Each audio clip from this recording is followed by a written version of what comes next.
mais querida da minha vida, a professora Adriane Falti, e vamos aqui dar continuidade ao nosso estudo de princípios fundamentais, e nós vamos falar hoje a respeito, aqui começando, a respeito do princípio republicano. O princípio republicano, ele define a nossa forma de governo, e o Brasil optou por essa forma de governo naquele decreto que eu já comentei com você, de 1889, e que foi consolidado na Constituição de 1891. Mas a proclamação da República foi lá em 1889.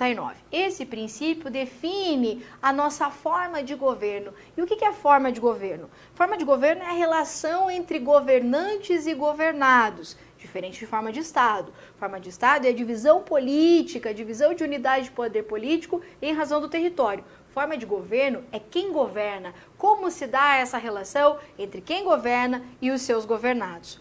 Duas formas de governo importantes para a nossa prova, a forma de governo republicana e a monarquia. Olha só como as palavras nos ajudam aqui, ó. Quer ver? República vem de res, res significa coisa, public, pública, do povo. Isso significa que a república, ela é uma coisa do povo. Aqui é a ideia de que quem governa é o povo, ou pelo menos que o governo deva ser para o povo, diferente da monarquia. A monarquia vem de monos, arque, poder. Logo, numa monarquia, o poder ele é dado, o governo ele é dado a uma pessoa só. Interessante, né? Então, a república para todos, para o povo, enquanto a monarquia para um só.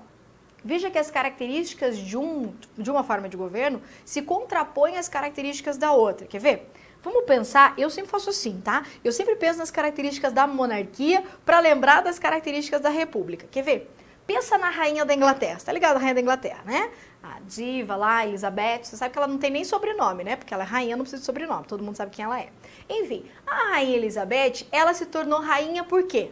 Porque ela foi eleita, alguém votou nela, ela fez campanha eleitoral? Claro que não. Ela recebeu esse cargo, ela recebeu essa atribuição pelo critério da hereditariedade. Ela era filha de alguém que deveria ser rei, logo ela virou a rainha. Então, o critério para atribuir esse cargo é a hereditariedade. Então, a característica aqui ó, é ser hereditário. O contrário ocorre na república. Em uma república, o chefe ele só pode assumir o cargo através de eleição. A rainha Elizabeth, lá diva, com os seus diamantes, ela fica rainha até quando? 8 anos? 12 anos? 4 anos? Não, ela fica até morrer. Logo, o cargo para ela, ele é o quê? Vitalício. Na república, temporário. Aqui a ideia é que existam mandatos políticos. É por isso que um governante, por exemplo, ele fica lá um período de 4 anos. Aí depois o que acontece? Ele pode se reeleger por mais 4, mas depois ele não pode mais, porque a ideia da república é a alternância do poder. Essa frase tem um monte de questões falando isso. A ideia é alteridade, alternância do poder, nunca a mesma pessoa no poder. Ainda, se ele é hereditário, ele é vitalício, isso significa também que em uma monarquia eu não posso punir o rei. Logo, ele é irresponsável. Então, a irresponsabilidade aqui não é que ele é irresponsável, ai que reizinho irresponsável. Não, não é isso. A ideia é que eu não possa responsabilizar esse chefe, certo? Então, por exemplo, se a rainha da Inglaterra fizer uma besteira, quem vai punir ela? Ninguém, né, moço? Porque ela é a rainha do negócio todo. Então, a ideia é da irresponsabilidade. Até tem uma série, eu não posso falar, acho que eu não posso falar o nome, posso falar? Claro que eu posso falar. Se chama a série The Crown, tem no Netflix, inclusive, acho que ainda tem lá no Netflix, que conta a história da rainha da Inglaterra. E tem um fato interessante, que quando ela recebe a coroa, ela não recebe a coroa lá no Congresso Nacional deles, não. Com o legislativo lá olhando ela, não. Claro que não. Sabe onde ela recebe? Na igreja, moço, lá na abadia. Quem nomeia ela é o bispo, é o padre do negócio todo lá da igreja deles lá. Ele dá a coroa, o cetro, aquela capa lá, e nomeia ela rainha em nome de Deus. Isso significa que ela só presta conta para quem, filho? Para Deus. Atenção, você que presta conta papai, mãe, tio, primo, até aquela tia de longe, né? A rainha não, ela só presta contas a Deus. Por isso que a ideia aqui é da irresponsabilidade. Totalmente diferente da república, em que a regra é da responsabilidade. Responsabilidade na medida em que esse chefe tem o dever de prestar contas. Prestar contas dos seus atos.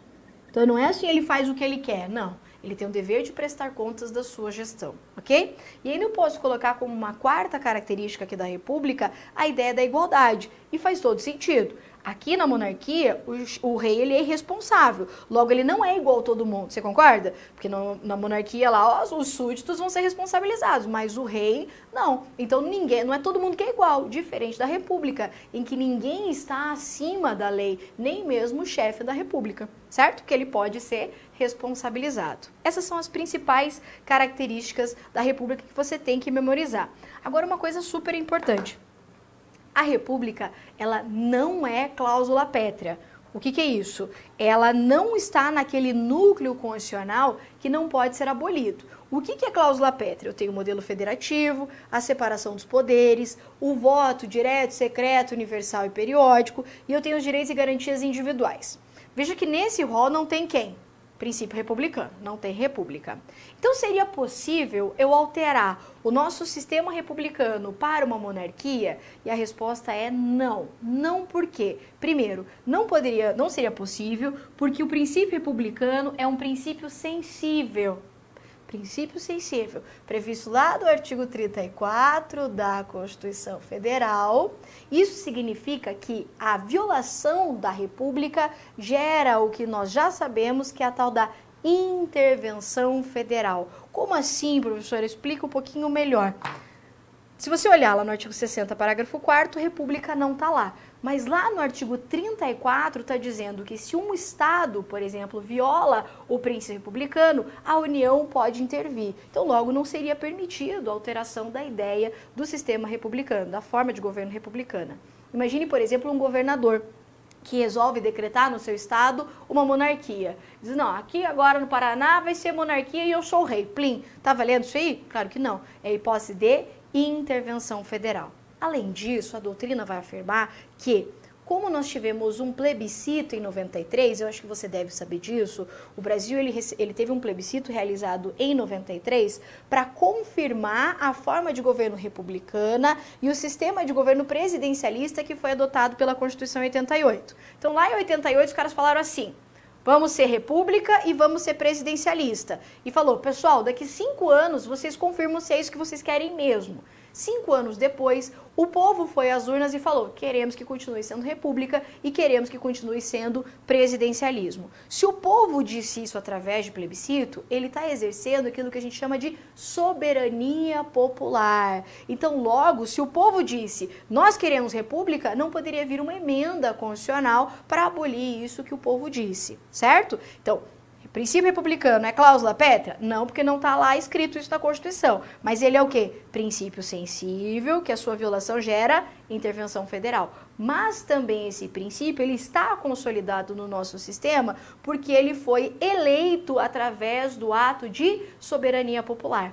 Logo, apenas um outro plebiscito poderia se pensar em alteração dessa forma de governo republicana, certo? A CESP já cobrou isso. Então, o princípio republicano, ele não é cláusula pétrea expressa, ele não está escrito lá, mas a sua alteração violaria a soberania popular, a não ser que um novo plebiscito fosse realizado. Por quê? Porque se o povo disse a gente quer, o povo pode dizer a gente não quer, certo? É essa a posição doutrinária. Além disso, a doutrina que fala, então, que é soberania popular, que o povo confirmou essa opção no plebiscito de 93, vai dizer que essa confirmação gerou, então, uma cláusula pétrea implícita. Implícita, porque não está escrito, não está expressa. Então, isso seria uma cláusula pétrea implícita, por isso não seria possível a sua abolição. Além disso, eles vão dizer que se o voto é periódico, ele seria incompatível com a monarquia. Faz sentido? Sim. Porque na república eu estou sempre votando. Terminou o mandato, eu vou fazer, tem eleição. Terminou, tem eleição. Na monarquia não, porque o rei tem o cargo de que forma? Vitalício, certo? Isso violaria, então, essa característica do voto. Simplificando. Princípio republicano é cláusula pétrea? Não está escrito lá. Então não é cláusula pétrea expressa. Agora, o princípio republicano é o quê? Princípio sensível. civil. A sua alteração violaria soberania popular, porque fomos lá em 93 e confirmamos essa opção. Logo, se exercício de soberania popular, só uma nova manifestação de soberania popular poderia se pensar em alteração dessa forma de governo republicana. Além disso, alguns doutrinadores, não todos, alguns doutrinadores vão dizer que ela se tornou uma cláusula pétrea implícita, já que o povo diz que queria a forma de governo republicana. E alterar isso violaria aqui a característica do voto, que é cláusula pétrea. Logo, a monarquia seria completamente incompatível com a nossa atual realidade, ok? Então grava isso, que isso aqui é bem importante para a tua prova. Muito bem, agora a gente vai falar a respeito do sistema presidencialista. E aqui eu quero que você fique bem atento a uma coisa que eu vou falar. Se você acompanhou comigo, você vai lembrar que os princípios fundamentais, eles são do artigo 1º ao 4º da Constituição. Em nenhum momento ali do 1º ao 4º está escrito presidencialismo, certo? Em nenhum momento você vai falar assim, o presidencialismo, República Federativa do Brasil, presidencialista. Não tem nada disso. Só fala República Federativa do Brasil, União, lá. Então, em nenhum momento, no artigo 1º ao 4º, nós temos aqui o presidencialismo mencionado. Logo, o sistema presidencialista não é um princípio fundamental. Por quê? Porque não está escrito ali do artigo 1º ao 4º.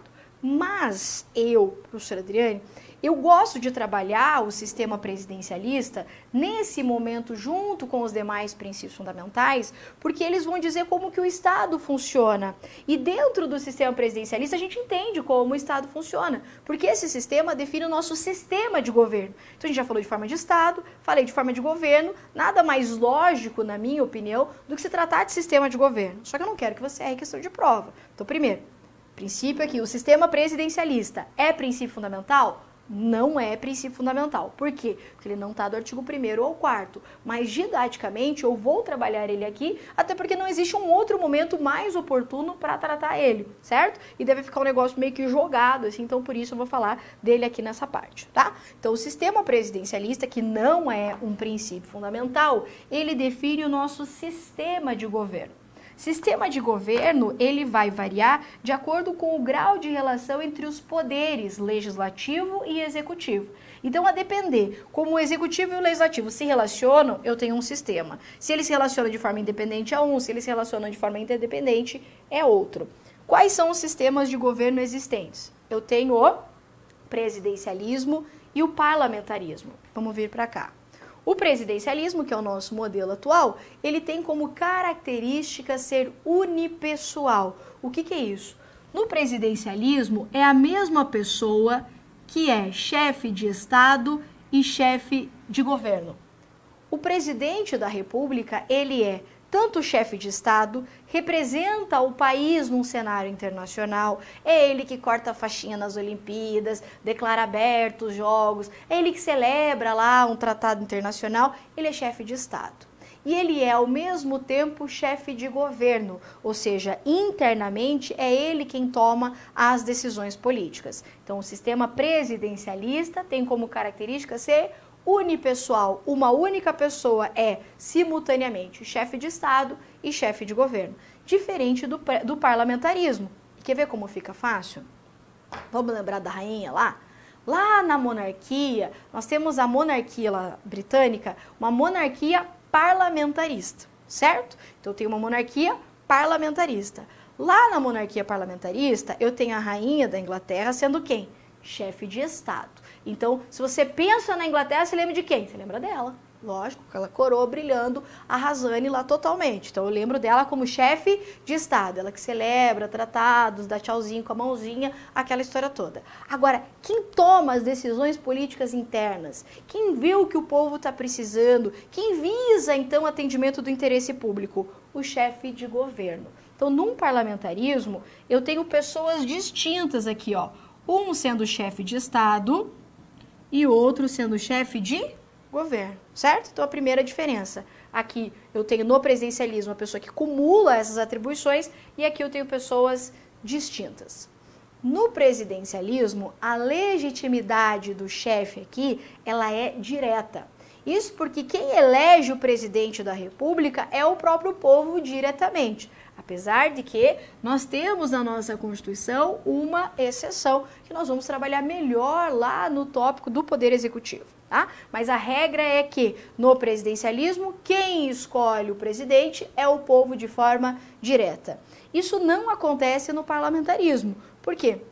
O chefe de governo num parlamentarismo, ele nem sempre é escolhido pelo povo. Geralmente ele é escolhido pelo Congresso ou pelo chefe de Estado com a anuência de um e de outro. Então, por exemplo, em alguns estados, o chefe de governo ele é escolhido pelo chefe de Estado com a anuência do legislativo. Então, logo, quem elege não é o povo diretamente, e sim o povo indiretamente. Então, aqui a legitimidade popular ela é direta, porque o povo diretamente escolhe, e aqui a legitimidade popular ela é indireta, porque é o povo que escolhe, mas através de representantes. No sistema presidencialista, existe uma independência entre o executivo e o legislativo. Ou seja, o executivo ele não precisa do legislativo para ser presidente. Nem o legislativo depende do presidente para ser o legislativo. Aqui existe uma independência de atribuições, diferente do parlamentarismo. No parlamentarismo existe uma interdependência entre esses poderes. Vou exemplificar só para ficar claro aí na sua cabecinha. No parlamentarismo, o primeiro-ministro, ele só fica no poder enquanto o parlamento, o legislativo deles, concordar. Então, por exemplo, o legislativo fala assim, tá governando mal, não gostei desse governo dele, eles podem ir lá e destituir. No presidencialismo isso não pode acontecer. No presidencialismo o chefe só é destituído se ele comete crime de responsabilidade. Então, se comete crime, aí pode destituir. Mas não é assim, não gostei do governo, vou lá e destituo. Não é, porque a ideia da independência. No parlamentarismo é que existe essa relação de dependência entre o executivo e o legislativo, ok? Então, o que eu quero que você grave? A gente viu a nossa forma de governo. Nossa forma de governo ela é republicana. É quem chefia, quem governa e quem é governado. O sistema de governo é essa relação entre executivo e legislativo. E nós adotamos como regra aqui o presidencialismo como sistema de governo. Lembrando também que vale aqui a mesma regra da República. Sistema de governo presidencialista não é cláusula pétrea, também não é princípio sensível, mas a sua alteração violaria a soberania popular. Então, logo, só através de um novo ato, nem um novo plebiscito, eu poderia alterar o presidencialismo para o modelo parlamentarista. Ok? Vamos ver um pouquinho agora ainda a respeito de regimes políticos. O segundo princípio fundamental da nossa aula de hoje, sim, que nós já falamos do princípio republicano, e agora o segundo princípio, que é o princípio democrático, o princípio que define o nosso regime político. Esse princípio, então, ele vem previsto tanto no caput do artigo 1º, quanto no parágrafo único do artigo 1º. Isso porque a Constituição vai dizer que o Estado brasileiro é um Estado democrático de direito. Logo aqui, ela afirma como é o nosso regime político. E os regimes políticos podem ser de duas formas. Vou para cá. Eles podem ser democráticos ou não democráticos. O regime político ele é democrático ou não democrático se há ou não a participação do povo nas decisões políticas desse Estado. Então, quando o povo pode participar, o povo pode dar opinião política, chamamos o regime de democrático.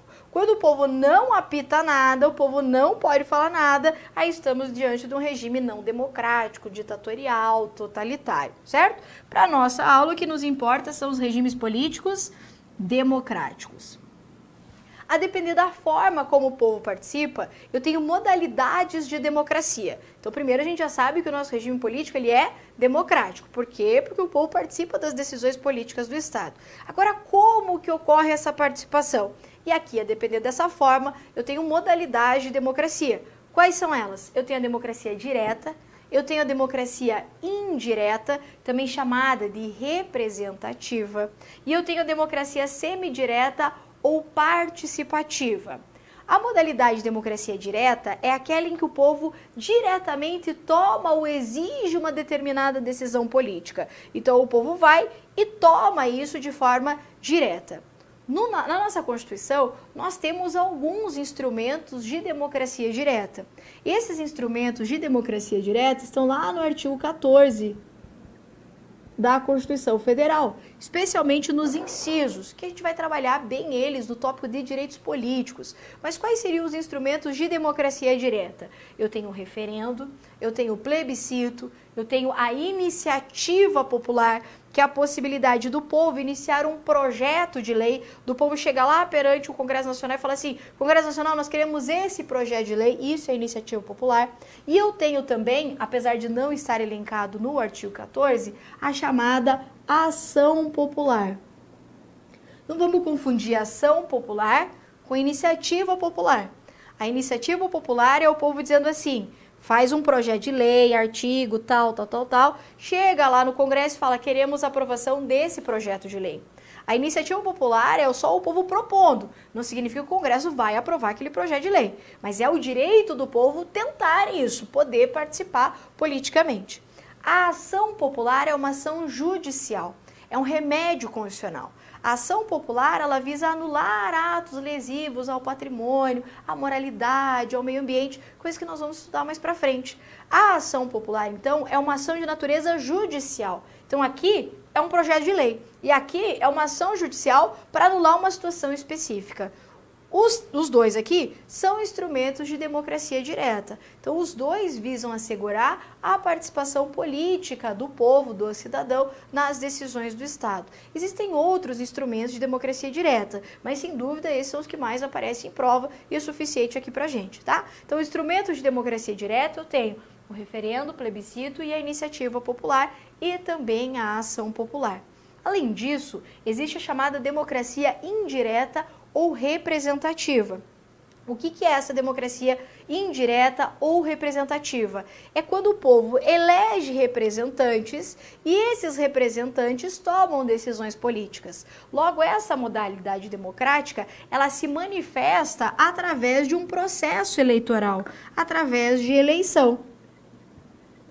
Então, quando a gente elege um representante e esse representante toma decisões em nosso nome, nós exercemos que modalidade de democracia? A democracia indireta ou representativa.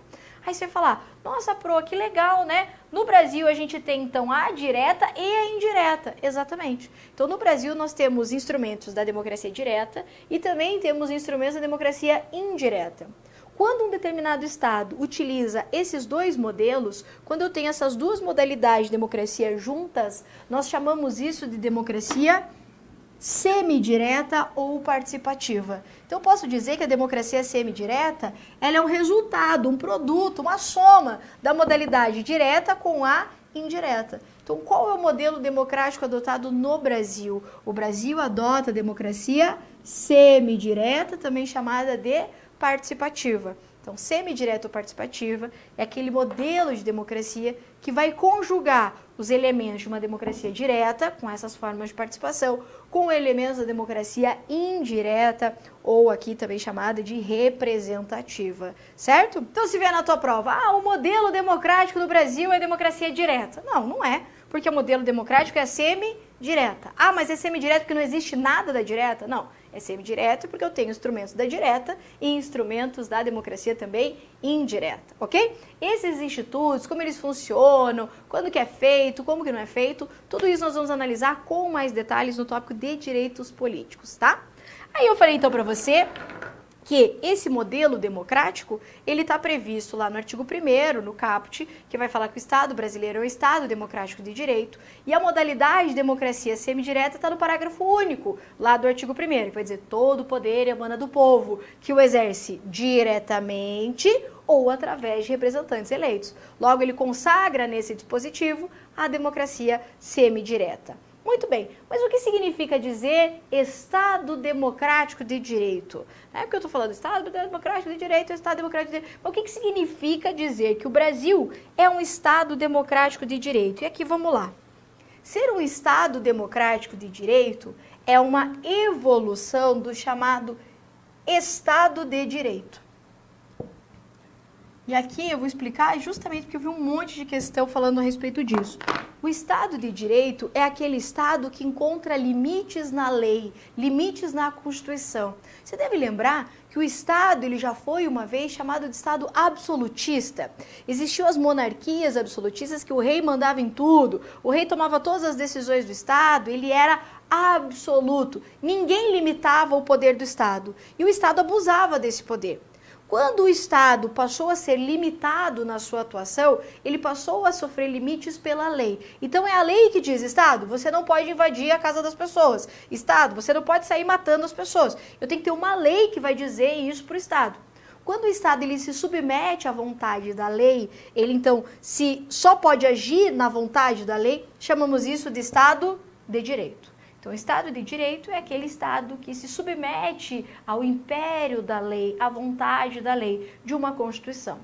Quando eu tenho a junção do Estado de Direito com o princípio democrático, que a gente acabou de estudar, o princípio democrático, eu tenho o resultado disso, que é o Estado Democrático de Direito. Então, o Estado Democrático de Direito é uma evolução do Estado de Direito, uma vez que a lei ela é criada pelo próprio povo.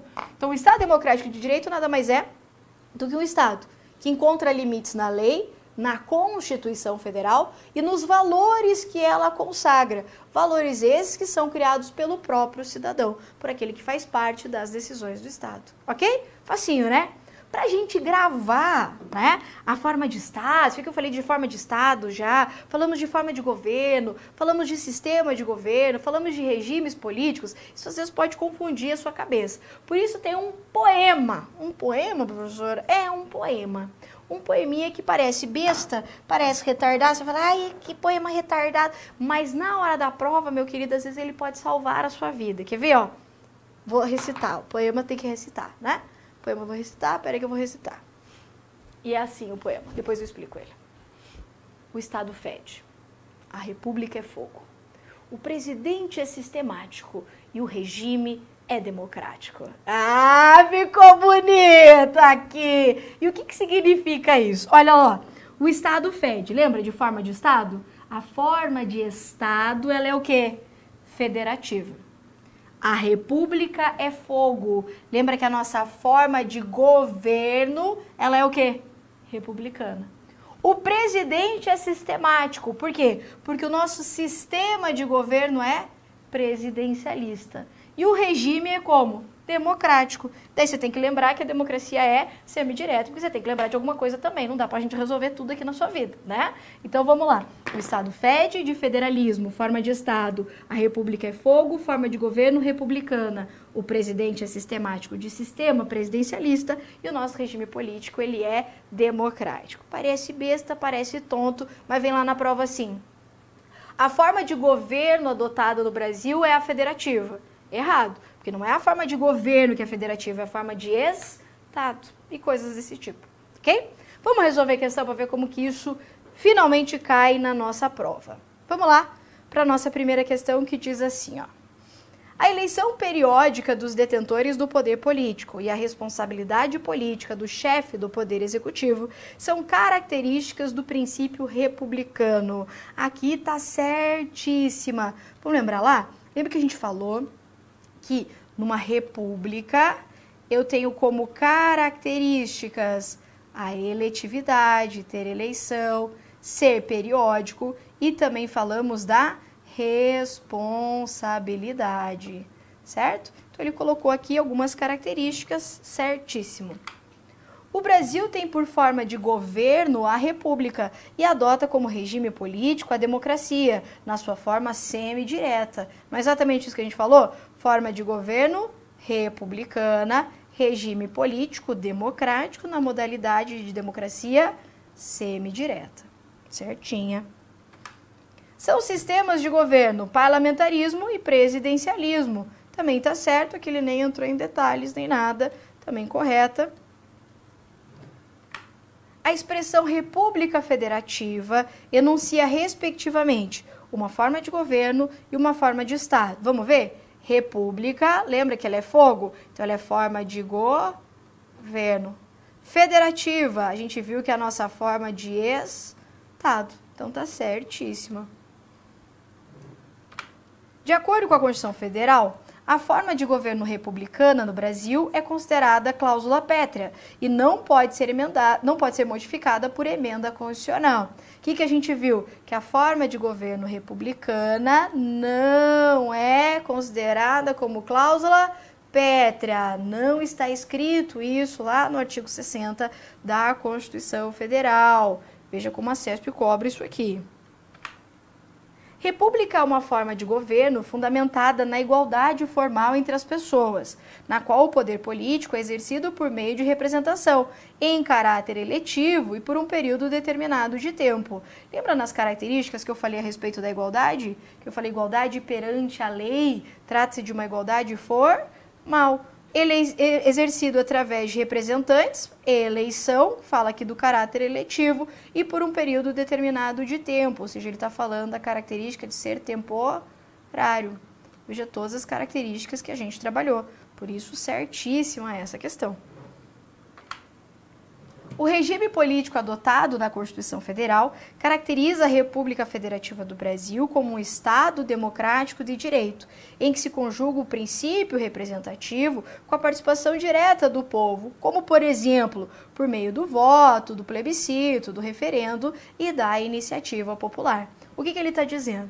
Ele está dizendo que o povo ele pode participar das decisões políticas de que forma? De forma direta, mas também através da representação política. Quais são os instrumentos, então, desses modelos democráticos? Eu tenho o voto, que vai materializar aqui a representação política, eu tenho o plebiscito, eu tenho o referendo, eu também tenho a iniciativa popular. Por isso, também, correta essa questão. Vamos para a próxima. O estabelecimento pela Constituição Federal de que todo o poder emana do povo, que o exerce por meio de representantes eleitos ou diretamente nos seus termos, evidencia a adoção da democracia semidireta ou participativa. Facinho ou não facinho? Claro, foi exatamente isso que a gente falou, que ou eu elejo representantes e também posso exercer a democracia de forma direta. Os dois juntos evidencia a adoção da democracia semidireta ou participativa. O princípio democrático é pertinente aos regimes políticos, evidenciado pela titularidade do poder estatal pelos cidadãos e exercido por meio da representação política, com o fim de atender interesses populares. Então vamos por partes. Princípio democrático tem a ver com regime político? Claro que sim, né? O princípio democrático define o nosso regime político. E esse regime democrático aqui, ele é evidenciado pela titularidade do poder estatal pelos cidadãos? Sim, o que a gente falou? Que todo o poder emana do povo, que se dá através também da representação política para atender interesses populares, que é o que os nossos governantes deveriam fazer. Então, corretíssima essa também. O conceito de Estado democrático de direito representa uma evolução do conceito de Estado de direito e significa o Estado submetido a uma Constituição e aos valores nelas consagrados. Não foi exatamente isso que a tia acabou de falar para você? Que o Estado democrático de direito é uma evolução do conceito de Estado, que conjuga aqui essa submissão à Constituição e os valores que ela possui. Tá? Então, também certíssima essa questão. Opa, acabou aqui as nossas questões. Era isso que nós tínhamos para a nossa aula de hoje. Eu espero muito que você tenha gostado. Forte abraço e até a próxima.